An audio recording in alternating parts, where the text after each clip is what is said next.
जिस बात को हक समझता हूं इसको बयान करने की कोशिश कर रहा हूं, क्योंकि दहशतगर्दी आज के पाकिस्तान के बेशुमार मसाइल में से एक इंतहाई संगीन मसला है। इसलिए खुले तौर पर दहशतगर्दों के नाम लेकर बात कर रहा हूं। इतराज करने वालों का फर्ज है कि वो वहाबी देवबंदी को अमन पसंद और पाकिस्तान या इस्लाम दो साबित करें, जो वो हरगिज नहीं कर सकते। इसलिए हक बयान किया है, झूठ नहीं बोला, और दावा है कि कोई भी वहाबी देवबंदी जमाती दलील और मंतक पर मेरी बातों का रद्द नहीं कर सकता। हाँ, सिर्फ गालियां ही दे सकते हैं। बहरहाल 2 सवाल आए हैं कमेंट्स की सूरत में। पहला स्वाइन SWT का है, मुझे ईरानी नजरिए का हामी करार दे रहे हैं और ईरान की हमायत याफ्ता दहशतगर्द सपा मोहम्मद तहरीक जाफरिया को रद्द न करने पर सवाल किया है। तो जनाब, मसला यह है कि मेरी मालूमात के मुताबिक कोई शिया ग्रुप पाकिस्तान में खुद का हमले नहीं कर रहा, और अगर वाकई आपके पास इस बाबत मालूमात हैं तो फिर आप भी इन शिया दहशतगर्दों को बेनकाब करें। नेकी और पूछ वहाबी देवबंदी दहशतगर्द का निशाना फिलहाल पाकिस्तान है और हर पाकिस्तानी इससे मुतासर हो रहा है। इसलिए एक पाकिस्तानी होने पर मेरा हक है कि ज़ायनिस्ट के दहशतगर्दों को रद्द करूं। इससे मेरा कोई वास्ता नहीं कि आप मुझे ईरानी नजरिए का हामी कहें या अफगानी। हाँ, अगर आप ये समझते हैं कि वहाबी देवबंदी पाकिस्तान में दहशतगर्दी नहीं कर रहे तो अपना मज़ा बयान करें। दूसरा सवाल इनर 721 का है। पहली असूली बात यह है कि आप क्या कहते हो कि क्या रूस के पास गर्म पानी की बंदरगाह थी या नहीं, और यकीनन थी है, तो फिर तो ये सवाल ही बातिल हो गया कि रूस गर्म पानियों का मतलाशी था, और यही शौक इसको अफगानिस्तान ले आया। और फिर जहां तेल और पेट्रोल को कंट्रोल करने की सोच का है, तो आपको मालूम नहीं कि तेल के सबसे बड़े जहायर तो खुद साइबेरिया और जनूबी रूस में है, जिसको काबू करने के लिए हिटलर ने भी रूस पर हमला किया था। सोवियत यूनियन से अपना तेल संभाला नहीं जाता कि वो खलीज के तेल पर ललचाई नजर रखता, और वैसे भी सर जंग के जमाने में सोवियत यूनियन के पास कोई बैनुल अक़वामी मंडी तो थी नहीं जहां वो अपना मुंह बोली कीमत पर माल बेचता। इसलिए ये सोच के सोवियत यूनियन गर्म पानी और खलीज के तेल की खातिर अफगानिस्तान आया, वहां से पाकिस्तान को कब्जा किया जा सकते सिवाय अहमकाना और गैर हकीकी के कुछ नहीं। और अगर वाकई सोवियत यूनियन खलीज तेल पर कंट्रोल करना चाहता तो एक बेहतरीन मौका उस वक्त भी था जब खलीज अव्वल जंग में सद्दाम ने सोवियत यूनियन को इराक में अपनी फौज लाने की दरखास्त की थी, लेकिन गोर्बाचोव ने इनकार कर दिया था। आप गूगल या विकीपीडिया के कोई लफ्ज जो है वो कुरान तो नहीं कि उनको हरफ आखिर माना जाए, और वैसे भी आज के दौर में दानश्वर होने के लिए लैपटॉप और इंटरनेट की रसाई ही मेयार बना दिया गया है कि ये भी इंसान को जहनी गुलाम बना देती है। जो विकीपीडिया पढ़ लिया इस पर यकीन किया जाए, इस पर अपनी तहकीक और कुतब की मुख्ताजी ही खत्म, और जो नतीजा है इसका वो जायद हमीद की शक्ल में सबके सामने है। एक तरफ तो जायद मगरबी ज़राए ब्लॉग पर शदीद तनकीद करता है, तो दूसरी तरफ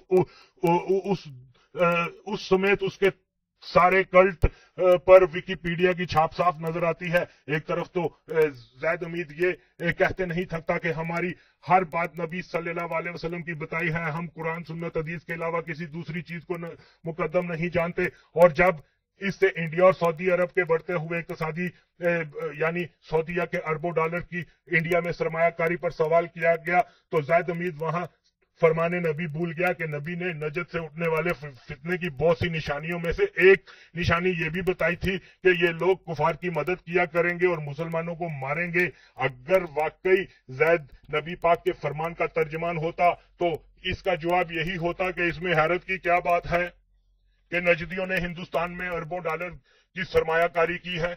हमारे नबी ने तो सदियों पहले इस फितने के मुतालिक बता दिया था कि ये लोग कुफार के मददगार होंगे, और नबी सल्लल्लाहु अलैहि वसल्लम का फरमान तो गलत नहीं हो सकता कि नजदी फितने का जिसका मुहज्जब नाम सऊदी या है हमेशा से कुफार की मदद करते आए हैं। तेल की सारी दौलत नजदी ने कुफार को दे रखी है, जिस वजह से दियारे कुफार की मुआशी बर्तरी कायम है। नजदियों के माल को इस्तेमाल करते हुए जदीद तरीन हथियार बनाकर मुसलमानों को मारा जा रहा है, तो दूसरी तरफ वाबी मौलवी कुफार के खिलाफ जहाद के नाम पर गरीब बच्चों को दहशतगर्द हमला आवर बना रहा है, जबकि हकीकत है कि मुसलमान तो बगैर जंग किए कुफार को शिकस्त दे सकते हैं।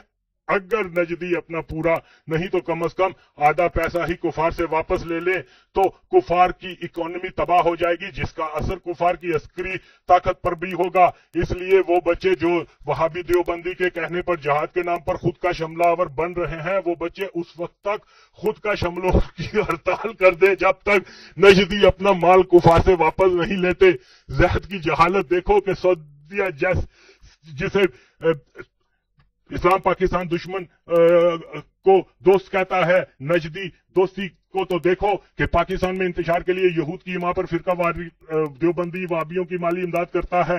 पाकिस्तान में फिरका वारियत को हवा देने के लिए वहाबी देवबंदी मौलवियों से शिया को काफर करार देने का कहता है, और सऊदी हुकूमत खुद शिया को मुसलमान मानते हुए ही हज पर आने देती है कि काफर का बैतुल्लाह शरीफ में दाखिला मना है। ए देवबंदियों वहाबियों, तुम पाकिस्तान में शिया को काफर करार देने की मुहिम से पहले नजदी हुकूमत पर तो जरा कुफर का फतवा लगाओ कि असूल शरीयत है कि काफर को मुसलमान समझने वाला भी काफर होता है। इसको कहते हैं वहाबी देवबंदी मुनाफकत।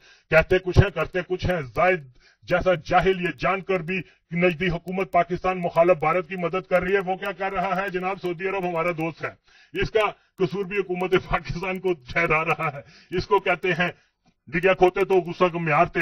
कहते हैं गम से गरीबी बेहतर होती है, लेकिन बदकिस्मती ये कि इस खित्ते के बासियों को एक ही दौर में यक लहजा गम और गरीबी से दो चार होना पड़ा। 70 के अशरे के आखिरी दौर में इंतहाई तेजी से तब्दीलियां रूनुमा हुई। एक तरफ अफगानिस्तान में इनकलाब सौर नामनहाद प्रोलतारी डिक्टेटरशिप की सूरत में, दूसरी तरफ पाकिस्तान में ज़ियाउल बातिल खाने दज्जाल को CIA ने इस्लाम पसंद डिक्टेटर की सूरत में ला खड़ा किया, और रहती सहती कसर बाबा खमीनी ने ईरान में शीयत के नाम पर अपनी तर्ज की अनोखी डिक्टेटरशिप की दुकान खोल ली। यानी एक ही वक्त में शदीद तरीन रुझानात रखने वाले अनासर की जलगार शुरू हो गई।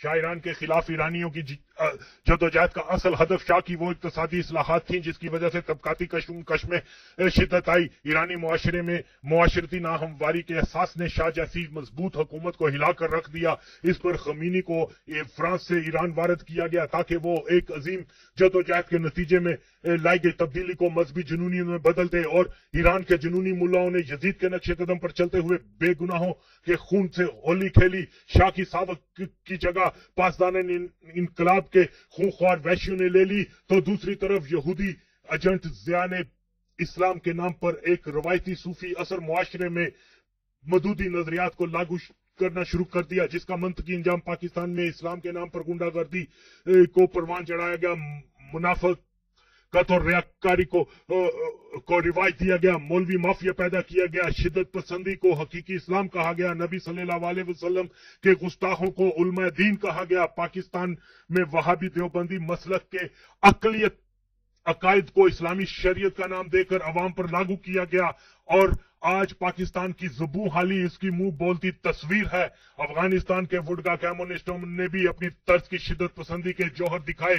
हफीजुल्लाह अमीन खुमीनी या ज़िया से इस नजरियाती ओलंपिक दौर में पीछे रहने वाला ना था, लिहाजा इसने भी लाशों के ढेर लगाना शुरू कर दिए। यूं तीन मुख्तलिफ नजरियात रखने वाले एक दूसरे पर बाजी ले जाने की खातर अपने ही लोगों को रोनते चले गए।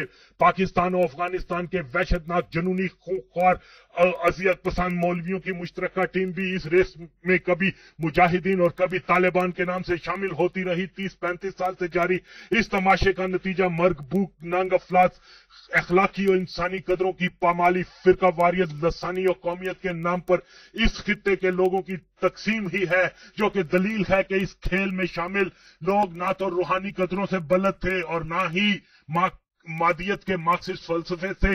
इस सारे फसाद में सिवाय खराबी के कुछ हाथ न आया। पख्तून कौम को खास तौर पर बहुत नुकसान हुए, लाखों की हलाकत हुई। इसके बाद इस कौम की शिनाख्त दहशतगर्दों से कर दी गई। अफगान जहाद के नाम पर वहाबी देवबंदी माफिया ने सादा लोग, गरीब पठानों को पेट्रो डॉलर और बंदूक की नोक पर वहाबी नजरियात का हामी बनाया, जबकि पख्तून रवायती इस्लाम सूफिया कराम के पैरोकार थे, अमनो आश्ती के अलमदार थे, मेहमान नवाजी, शजात तो वफा के आईनादार जाने जाते थे, जिनकी पहचान रहमान बाबा, हमजा बाबा, अजब खान अफरीदी के नामों से की जाती थी। इस अफगान फसाद के बाद पख्तूनों को तालिबान के मनूस, अलकायदा के मकरून नामों, गले काटने वाले, स्कूलों को तबाह करने वाले, इंसानियत तो तहजीब व तमद्दन के दुश्मनों का नाम दिए जाने की नापाक कोशिश शुरू की गई। इसलिए आज के दानश्वर उलमा वो तालीम याफ्ता बालिग नजर पख्तूनों की एक जिम्मेदारी है कि वो अपनी कौम की रवायती कदरों को फिर से नौजवान नस्ल को आगाह करें कि पठान कौम की पहचान हरगिज लोटा बर्दार तबलीगी जमात नहीं, बल्कि जब से ये गद्दार और मुनाफिक लोग जो हैं पठानों में असमाय हैं, पख्तून कौम को जख्मों के सिवा कुछ नहीं मिला। ए गयूर बहादुर पठानों, याद करो कि जिन सूफिया के फैज से तुम मुनव्वर बा इस्लाम हुए थे, ये यहूदी के गुमाश्ते देवबंदी इन्हीं सूफिया के दुश्मन हैं। तो ये नामुमकिन है कि ये खाइन मौलवी पख्तून कौम के साथ वफा कर पाए। दीनों मिल्लत को बचाना है तो इन वहाबी देवबंदियों से अपना दामन छुड़ा लो। अफगान फसाद में जो टूट फूट का अमल सामने आया, इसमें एक बहुत ही मनफी पहलू ये निकला कि अफगानिस्तान में कौमी, लिसानी, इलाकाई, मजहबी बुनियाद पर तकसीम शुरू हो गई। अफगानिस्तान में ताजिक, उज़्बेक, हज़ारा अक़लियत होने के बावजूद रूबानी दोस्तम इस्माइल मकीक की सूरत में अपना कौमी रहनुमा रखते हैं, जिनकी एक काल पर कौम एक मरकज तले जमा हो जाती है। लेकिन पख्तून कौम के पास ऐसा कोई रहनुमा नहीं जिसे पश्तूनों का नुमाइंदा कहा जा सकता है, जिसकी आवाज पर कौम मुत्तहिद हो सकती है। इसकी सबसे बड़ी वजह यह है कि पख्तून कौम को तालिबान, उसामा देवबंदियों ने जहादी कहकर बंदूक थमा दी और कलम छीन ली। इल्म दानिश को कुफर से तशबीह देकर शजरे ममनू करार दे दिया।